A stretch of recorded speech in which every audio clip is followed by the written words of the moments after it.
нәпіл құлшылықтарды көбірек істеудің, күнделікті жасап жүрудің, үзбей жасап жүрудің тағы бір ерекшелікті сіздің уақытыңызды реттейді. Сіздің уақытыңыз немен жүреді? Белгілі бір жүйемен жүреді.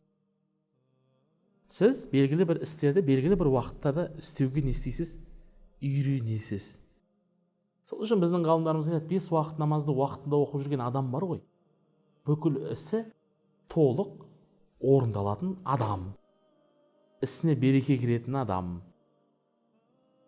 Егер мұсылман кісі былай жасау керек, күнделікті жоспарын таң намаздан кейін кездесейік, 5-тен кейін тамақ ішейік, ақшамнан кейін сөйлесейік. Біздікі керісінше болып кеткен. Не істе береке жоқ, не оқып атқан намазда не жоқ? Береке жоқ. Бүкіл мұсылманның күнделікті тіршілігі намазға сай реттеліп отыру керек.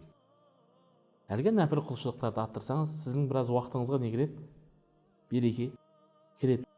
Сол үшін имам Науи секілді ғалымдар, үлкен ғалымдар айтады, күніге 12 дәрістен сабақ алған, 12 шейхтан дәріс алған. Шейхтар әшейін біреу емес, және оқыған кітаптар әшейін бір кітаптар емес. Ғалымдар айтады, имам Науи өзі де айтады, Алла менің уақытыма береке берді дейді. Мен бір уақытта, бір күнде 12 шейхтан дәріс алатын едім. Алла не берген? Уақытына береке берген. Біздің уақытымызда өкінішке орай береке жоқ. Жұмадан келесі бір жұма қалай келіп қалғанын түсінбей қаласың.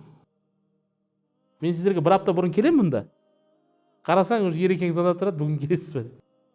Арада не өтіп кеткен? Сенесің бе, арада бір апта уақыт өтіп кеткен. Бір апта уақыт өтіп кеткен. Айналып кеп қалады. Қалай екен білмеймін, әйтеуір айналып бір аптаның уақыты өтіп кетеді. Сондықтан ағайын, құрметті бауырлар, уақытымызды зая етпей, уақытымызды құлшылықтарымызға сай жүйелеп жүруді Алла тағала сіз бен бізге нәсіп етсін.